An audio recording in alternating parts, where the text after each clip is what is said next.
Hello everyone, welcome back to more AEW on TEW 2020. We are here, the go-home show, before our Revolution pay-per-view, and we start off with Dark, as always. Kip Sabian defeats Dallas Mantello of the Papas of Pump with a springboard dropkick.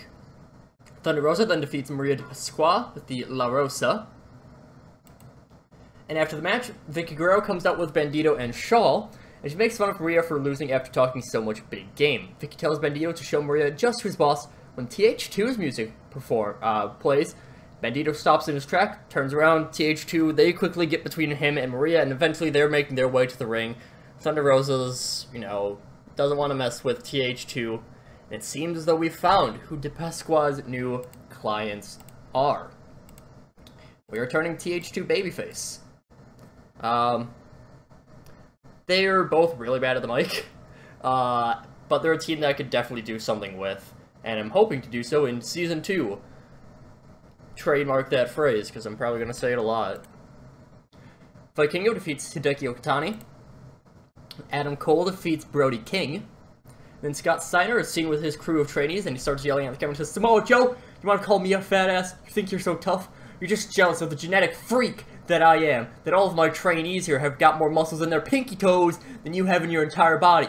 Hell, even my biggest project, Willie Mack, has got muscles to spare, and unlike a fat ass like you, he's working on losing weight. This is the business that's got no place for fat asses like you, Samoa Joe." You'll notice I haven't started a storyline. Basically what I'm going to do is, after Evolution, I'm going to end every single storyline, even if there are storylines in progress, and I will just redo them. So, yeah. AJ Styles defeats Josh Alexander. Yuka Sakazaki is defeated by Utami Hayashishida. And after the match, the Troupe begin to move into the ring to console a very upset Yuka Sakazaki after her loss. But as Sonny Kiss and Peter Avalon enter the ring, Utami rushes them and manages to beat down both of them. She stares down Dalton Castle and his FTW title, slowly walking backstage with a sinister smile on her face. I have not fully decided if I want to make the FTW title intergender. I'm considering it, have not come to that conclusion yet. Hit Squad defeat Motor City Machine Guns. Miro defeats Jacob Fatu. Doggo defeats Alexander Hammerstone. And Darby Allin defeats Rami Sabay. Really good Dark. Really good go-home Dark. As we move on to our go-home Dynamite.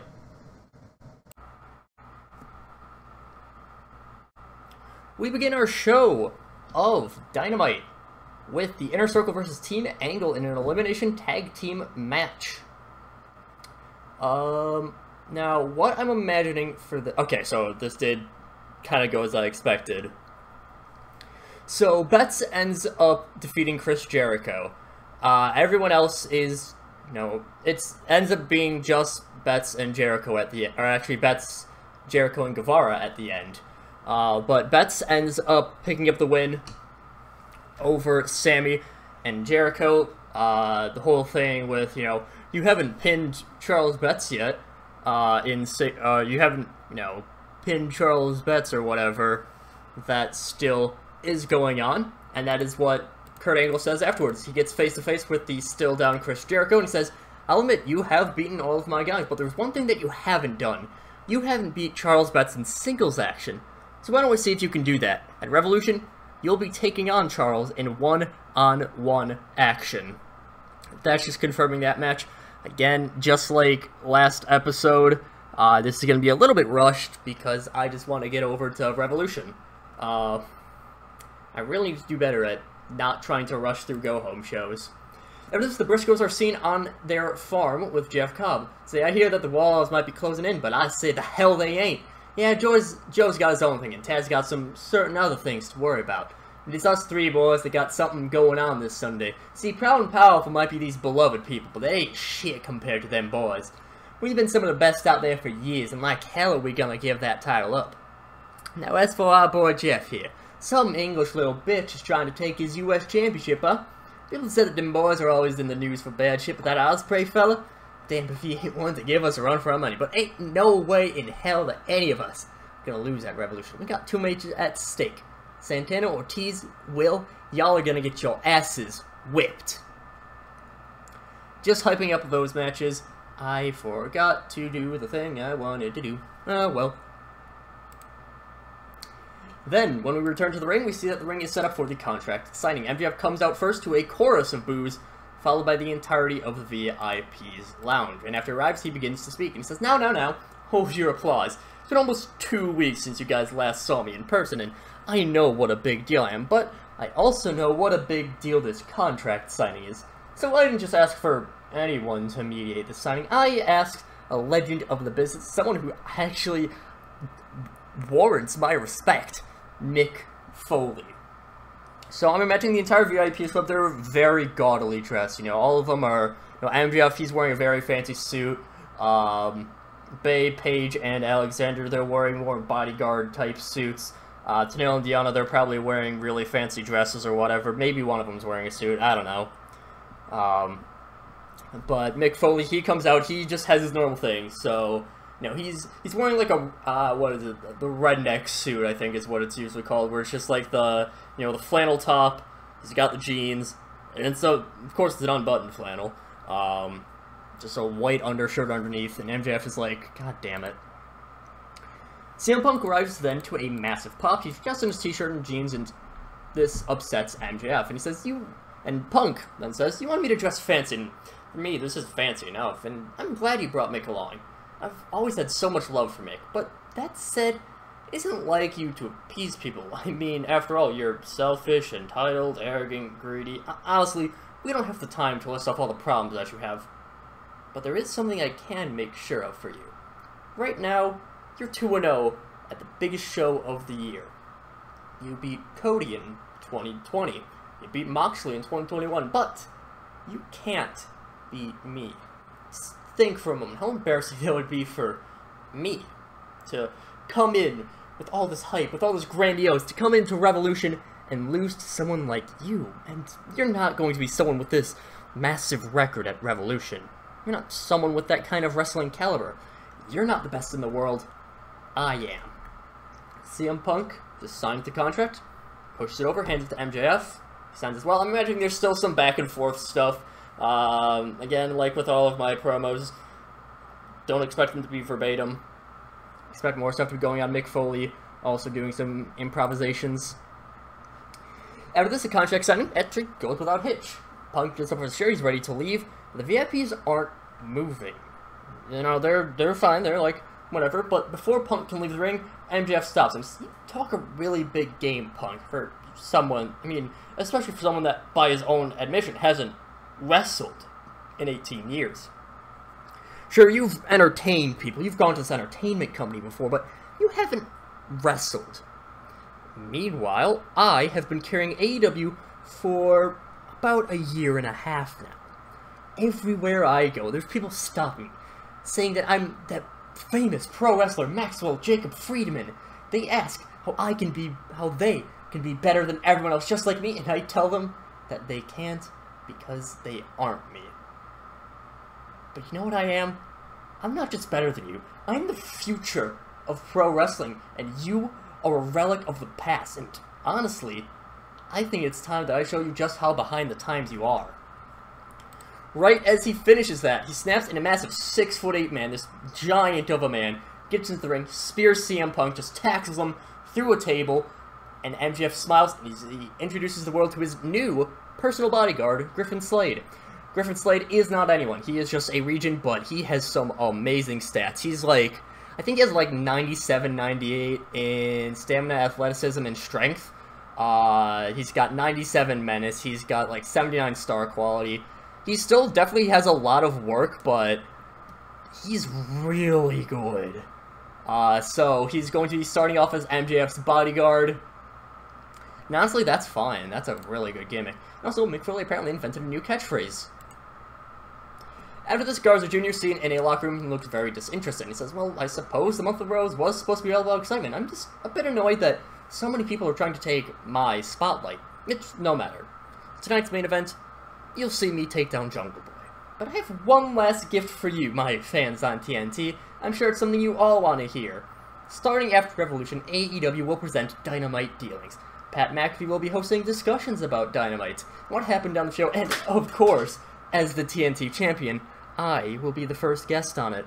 You all get another hour of AEW. So I'm imagining this is kind of just going to be our talking smack. This is, just an extra hour. I'm not going to book this, but I might use it in booking, as weird as that sounds. So, like, I might say something like, oh, on Dynamite Dealings, they talked about this. I'm not going to actually book it, but it's just going to be one of those things that we assume happens in universe. We don't see it happen on here, so not even like Elevation, because I do book Elevation, but like BTE now. BTE, that's something that's still going on, but I just don't book it. That's going to be the same sort of thing with Dynamite Dealings. Give something for in kayfabe Pat McAfee to do. After this, the Young Bucks defeat Midnight Dynamite. Just getting a nice tune-up match before their big one. Brody Lee is then seen with the Dark Order backstage and says, now, you guys have been useless to me for a long time now, but now is your chance to make it up. I wasn't expecting this match, but you guys better make sure that I win. I don't care what you have to do. I don't care if you have to be the ref. I don't care if you have to injure Jungle Boy again. I'm going to win, and if I lose, all of you are fired from the Dark Order. All of you are on thin ice, and I'm not going to let you all ruin my chance at winning. Brody Lee issuing an ultimatum to the Dark Order, who I don't have featured on here because I just didn't feel like it, to be perfectly honest. So, yeah. After this, we have this very cinematic video, almost like a movie trailer, hyping up the cinematic match between Jeff Hardy and Adam Cole. Resurrection of Adam Cole shown, with the attacks he made on members of the Elite and the Hardy family, followed by Matt Hardy's declaration of war. We see a bunch of training montages, all this sort of stuff, but after the recap hype, which is narrated by both Cole and Matt Hardy, we get some sweeping shots of both sides. Matt Hardy sitting on a chair in the Hardy family compound, surrounded by top-flight Jeff Hardy, Griff Garrison, Lee Johnson, Andrew Everett, and Sting. So he has his side, they're all surrounding him. Adam Cole, meanwhile, is lined up alongside his members. He's kind of, imagine he's a few steps ahead. Behind him, he has the main members of his cult. So, the Dudleys, Bruiser Sheridan, Joey Janela. Camera pans out and it shows that the cult is staring at the Hardy compound, which has been is super well defended now. It looks like a fortress at this point. So again, this is like almost a movie trailer. Adam Page then defeats Ricky Starks, also in a tune-up match. Then we cut to a pre-recorded segment of the Bullet Club. And we see AJ say that it's almost a shame that Kenny up and got nabbed so close to Revolution. I was ready to make him pay for making the Bullet Club into a joke. Well, at least I can do the same to the Young Bucks. Matt and Nick, you were always ungrateful towards the club. Useless to me when I was in charge. Now, I get to pay you back for it. But that ain't all. Now, the Bullet Club has more in store. Priscilla Kelly is still a ways from contention as far as I know, thanks to the idiots in the ranking committee. But there's something that we don't need rankings for. Scorpio Sky wants that FTW title from Dalton Castle. So, Dalton, have fun against Scorpio at Revolution. So, I don't know if this will be a pre-show match. I had initially had another match set up for this, but for this slot, but I forgot to do any booking for it. So, or any setup for it, so it's fine. After this, we cut to backstage where we see Kana confused with Goku in her hand. Morgan Daniels approaches her and says that she figured that Kana just wanted to give Goku back, and Kana confirms this. Morgan asks for Kana to just hand Goku over to her. She says that Hans is still determined to go through with the match at Revolution, so that will still... Hans wasn't supposed to be here, but oh well. That will still happen, but Morgan wants to alleviate the situation. Kana laughs and agrees, saying that she respects Ham's willingness to go against a much more experienced and a much better opponent. So, yeah, that match will still be going on, Hams versus Kana. We already know what the result's gonna be, but oh well. And then, main event, Garza Jr. defeats Jungle Boy. 79 rating, pretty nice match, 81 rated show. Again, I kind of rushed through this one. I'm not too proud of my work the past few episodes, but it's for the sake of getting to Revolution quicker for me, even though, knowing me, I'm going to upload these episodes like 4 weeks apart, so whatever. But that'll do it for this time as we move on to Revolution, the final match, the final show of Season 1.